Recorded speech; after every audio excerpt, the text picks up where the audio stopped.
એટલા માટે સંતો એમ કે જ્યાં શ્રી હરિના પાઠ થાય ત્યાં લક્ષ્મી નિરંતર વાસ કરે.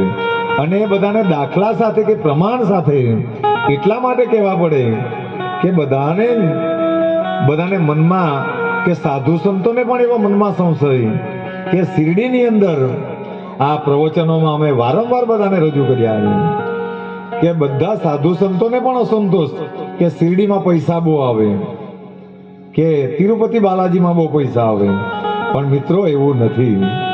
એને પાછળ એક મૂળ કારણ છે કે જ્યારે શિરડીની અંદર સાંઈ બાબા હયાત હતા ત્યારથી એ બધા ભક્તોને વિષ્ણુ સહસ્ત્રના પાઠ કરાવતા.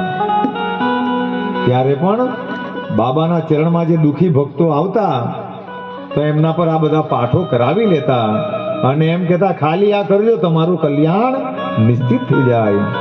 તો ત્યારથી વિષ્ણુ સહસ્ત્રના પાઠ ચાલે તો આજે પણ ત્યાં ચાલે. એટલા માટે ત્યાં લક્ષ્મી ઉછાળા મારે. આજે પણ ત્યાં પૈસા ગણતા ગણતા બધા થાકી જાય. અને આજે જે ગણવા જાય, કારણ કે આ બધા ભક્તો સાથે અમે તો ગણવા માટે પણ ગયેલા, તો ગણતા ગણતા પણ થાકી જાય. હું કામ? કારણ કે ત્યાં હંમેશા વિષ્ણુ સહસ્ત્રના પાઠો થયેલા. એટલા માટે લક્ષ્મી નિરંતર ત્યાં વાસ કરે. અને જ્યાં શ્રી હરિ વાસ કરે ત્યાં લક્ષ્મી, અન્નપૂર્ણા, આરોગ્ય દેવી સહિત, જળ દેવી સહિત બધી દેવીઓનો વાસ થાય, નિરંતર વાસ થાય. અને ત્યાં પછી આવી દરિદ્રતા જઈ પણ શકતી નથી. આપણા બધાના ઘરે હું કામ આપણી બધી ફરિયાદો નહીં મોટે? કારણ કે આપણે બધા મૂળ વસ્તુને જાણવાનો પ્રયાસ કરતા નથી.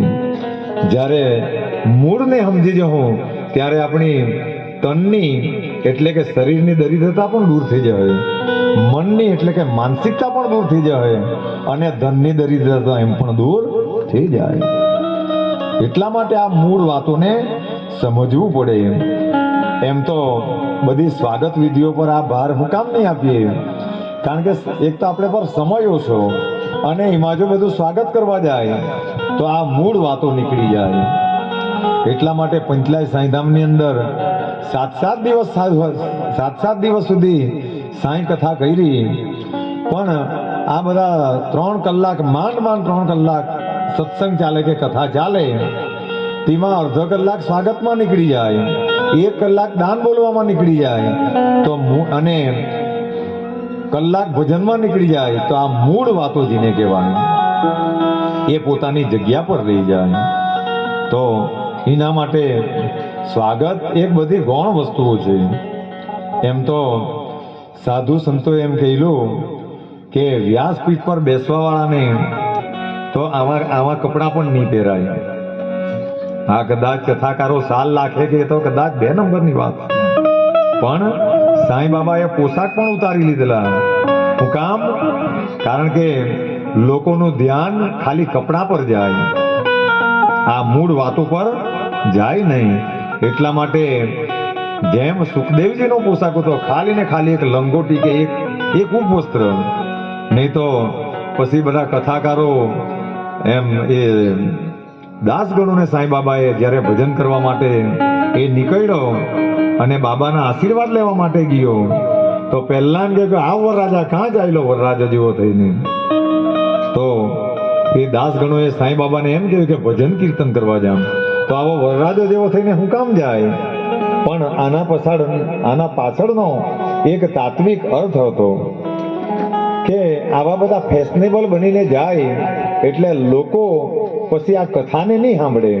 એનો પોશાક કેવો છે, એના બાલ કેવા છે, એ બાહ્ય વસ્તુને બધા જોઈ. એટલા માટે સંતો મહંતો આનાથી હંમેશા દૂર રહે. જે સાચા સંત હોય તે હંમેશા માન અપમાન કે આવા બધા સ્વાગતોથી પણ દૂર રહે. આનું કારણ આ છે, કારણ કે મૂળ વસ્તુ પછી કોઈ જાણી શકતા નથી. અને રહ્યો પ્રશ્ન સંગીતનો, અમે અઠવાડિયા પર એક ગામની અંદર, વેલપરવા ગામની અંદર રામકથા હમણાં સરસ રીતે ચાલી, અને ત્યાં અમારા વાંકલના રાજેશભાઈને પારાયણ માટે બોલાવેલા, અને ત્યાં પણ આ પારાયણ માટે ગયેલા હતા. અમે કંઈ નહીં લઈ ગયેલા. હું કામ?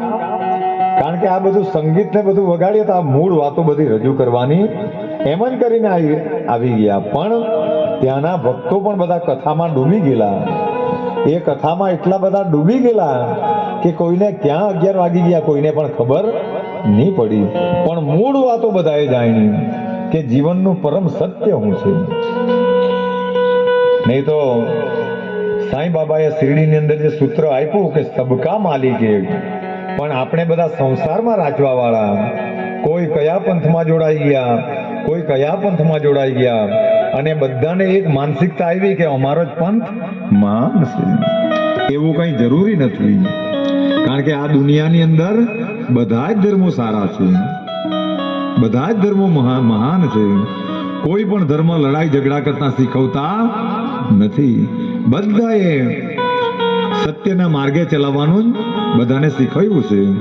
કોઈ પણ સંતે કે સદગુરુએ લડાઈ ઝઘડા કોઈ પણ દિવસ શીખવ્યા નથી. પણ આ દુનિયાની અંદર માણસો માણસને સમજે, માણસો માણસને પ્રેમ કરે, અને પહેલામાં મોટામાં મોટો ધર્મ જ માનવ ધર્મ આવે. નહીં તો કોઈ પણ ધર્મ પાડતા હોય પણ કાં માનવતા નહીં હોય તો એ ધર્મ કોઈ પણ હોય પણ એ અર્થ વગરનો, ચાહે એ અમારો પોતાનો જ પણ કેમ નહીં હોય. પણ જે ધર્મની અંદર માનવતા નહીં હશે, ગમે એટલા સત્સંગો કરવામાં આવે, ગમે એટલું કરવામાં આવે, પણ જો માનવતા નહીં વાપરવામાં આવે તો ભગવાન એનું ફળ આપતા નથી. જેમ પરીક્ષાની અંદર ઉત્તર વહીઓમાં જવાબ ખોટા લખે અને પછી પાસ થવાની આશા રાખે તો 2 હાથવાળો માસ્તર પણ એ ઉત્તર વહીમાં જવાબ ખોટા પાડે, એના માર્ક આપી શકતો નથી. તો 2 હાથવાળો ટીચર પણ, શિક્ષક પણ જો આટલું કરે તો જે 1000 હાથવાળો છે તો એના દરબારમાં આ જીવનના ખોટા જવાબો ચાલી શકતા નથી. કારણ કે આ તો સત્યની રાહ છે. આ સંસારની અંદર જીણે જીણે સત્યની રાહ પકડી એ કઠિન છે, તલવારની ધાર પર ચાલવા જેવું છે. પણ જેમણે સત્યની રાહ પકડી એનું વહેલું કે મોડું પણ એક ને એક દિવસે કલ્યાણ નિશ્ચિત થઈ ગયું. નહીં તો જાહો જલાલીઓ બાજુ જે જોવા ગયા એનું એક ને એક દિવસે પતન થાય, પછી તે ગમે એટલા મોટા મહાત્મા પણ બની જાય, પણ જો સત્ય નહીં હશે તો એક ને એક દિવસે પતનનો માર્ગ નિશ્ચિત થઈ જાય. તો વિષ્ણુ સહસ્ત્રના પાઠો સમજાવતા જે સમજી ગયા તો તેની મનની તનની દરિદ્રતા કે મનની દરિદ્રતા એ એની રીતે જ નીકળી ગઈ. અને સંતોએ આ સુધી કહ્યું કે એના માટે કદાચ સમયાંતરે માણસોએ કોઈક જગ્યાએ એવો એરિયો રહે ત્યાં પાણી પણ નહીં મળે તો સંતોએ તો એમ કહ્યું કે એના પાઠો માટે માણસોએ નાહવાની પણ જરૂર નથી. માણસો નાહવા વગર પણ આ પાઠ હું કામ? કારણ કે બધા બાહ્ય વસ્તુને માન આપે, પણ આવા સમર્થ સદગુરુ એમ કહે કે જે માણસ અંતરાત્માથી, શરીર શુદ્ધ હોય સારી વસ્તુ છે, શરીર શુદ્ધ હોય એ બહુ સારી વસ્તુ છે, પણ જેનું મન શુદ્ધ હોય તો એ મોટામાં મોટી વસ્તુ છે. કારણ કે ભગવાન બાહ્ય વસ્તુને જોતા નથી. આજે પણ આપણી પ્રાર્થનાઓ નિસ્વીકારાય. હું કામ? કારણ કે આપણી અંદર બધી અશુદ્ધિઓ. પ્રાર્થના તો ભગવાન એમના નજીક જ હોય, પ્રાર્થના હું કામ નહીં સાંભળે? કારણ કે એ માયાના પડળમાં આપણું અંદરનું જે મન છે એ અશુદ્ધ છે, એટલા માટે પ્રાર્થના ભગવાન જલ્દી સાંભળતા નથી. પણ જે માણસોનું હૃદય શુદ્ધ થઈ જાય તો ભગવાન તો અંદર જ છે. બાકી અંતરાત્માથી કરેલી પ્રાર્થના એ કોઈ પણ દિવસ સફળ જતી નથી. જેમ કોઈ આપણો દવાખાને સ્વજન હોય અને ડોક્ટર કદાચ ના પાડી દે કે હોય આ કેસ આપણા હાથમાં નથી, તો ત્યારે દુનિયાના બધા રસ્તા બંધ થઈ જાય. બધા વાતને ધ્યાનપૂર્વક સાંભળજો કે પ્રાર્થનાઓ કેમ નહીં સાંભળે ભગવાન. જ્યારે દુનિયાના રસ્તા બધા બંધ થઈ જાય તો ત્યારે એની પ્રાર્થના જે ખરી એ સબળ બને.